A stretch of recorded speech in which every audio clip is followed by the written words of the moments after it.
Remember, so you will never forget. Yom HaShoah is our opportunity to remember the slaughter of 6 million Jews who were brutally murdered by the Nazis. I'm Shifra Jacobs. And I'm Lara Sukster Mosheyof, and we invite you to join us as we remember. Why should we remember the Holocaust? More than 80 years after the Second World War, anti-Semitism has not vanished from the world. On the contrary, it's getting stronger. I am constantly amazed by man's inhumanity to man. Powerful words by Primo Levi, an Italian writer who survived Auschwitz-Birkenau and shared his testimony to the world. His words shared the most accurate picture of Nazi Germany, a death machine. In 1933, Adolf Hitler rose to power. By using Nazi propaganda and powerful speeches, the leader convinced a whole nation that the Jews were the reason for all of Germany's problems. In 1939, World War II began. At the start, brutal discriminatory laws plagued the Jewish people in Europe, and they were slowly gathering to ghettos, close neighborhoods. Families were piled up in small spaces, sharing every small piece of food they could find. The result? Hunger, the spread of disease, death, and despair. But this terrible chapter was only a small piece of what was yet to come. Soon, the first deportation list began to arrive at the ghettos, sealing the destiny of hundreds of thousands of Jews who were liquidated into work and death camps. In those dark places, the smell of burned flesh was only one of the shocking reminders of the horrors that were taking place.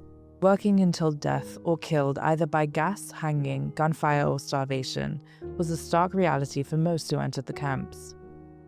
Some managed to survive hell, but the scars continued much beyond tattooed arms. Auschwitz-Birkenau, Majdanek, Treblinka, Theresienstadt, Dachau, Mauthausen, and more became synonymous with hell. But the Holocaust Remembrance Day is not just about death, it's about remembering Jewish life. Names. Millions of souls documented in a book that registers the existence of every known Jew who has been slaughtered by the Nazis. The list feels almost endless.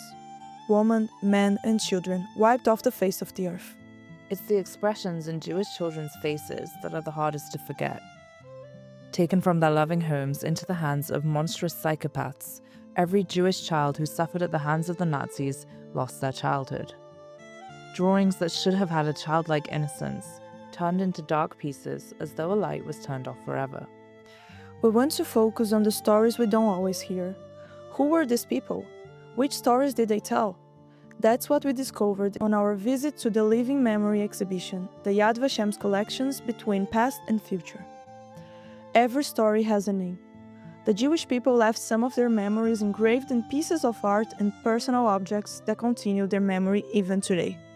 Clara Wertheimer was an artist who was deported to the Lodz ghetto and murdered in July 1942. Her life work has been survived by Clara's niece, who handed it to Yad Vashem. The Holy Ark of the Great Synagogue in Siret, Romania, which echoes with the memories of the once vibrant Jewish community. Furniture can also tell a story. In 1941, a closet was responsible for saving the life of the young Genia Schneider. The piece of furniture belonged to Genia's neighbor, who agreed to hide the girl from the Nazis. When the soldiers entered the house and asked the neighbor to open the closet, she claimed she didn't have the key. We can see here where the officer struck his bayonet against the door, right above where Genia was hidden. She miraculously survived. Nature was also a savior for Jewish people during the war. Jacob Silverstein was just 20 years old when he escaped from a death march and then hidden in a home in Sudova. He noticed a hole inside the tree where he could climb into and hide from the Nazis. 50 years later, he located this exact same tree and it was brought to Yad Vashem. Even in the darkest times, the Jewish people managed to survive day by day, keeping their identity strong in the shape of small Jewish celebrations.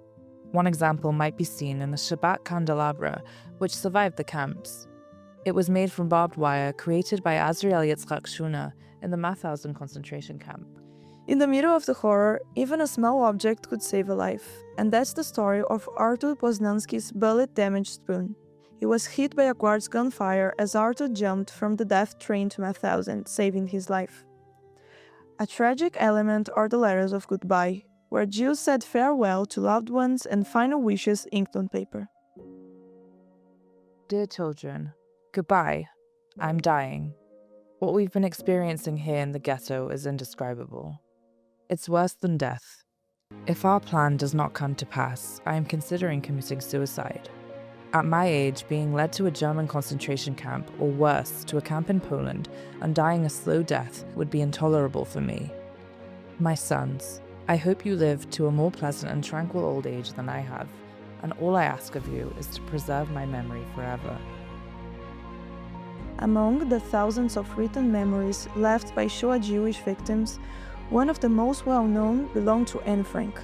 She died in Bergen-Belsen from the consequences of a typhoid fever in 1945. Years later, Ruth Schloss painted Anne beyond the timeline of photographs we know of her inside the camp unwell and suffering. A horrifying story is the one of Hinda Cohen, who was taken to a camp while her parents were at work. Leaving only one baby shoe behind, Hinda was a victim of a child's action in Alexotter camp.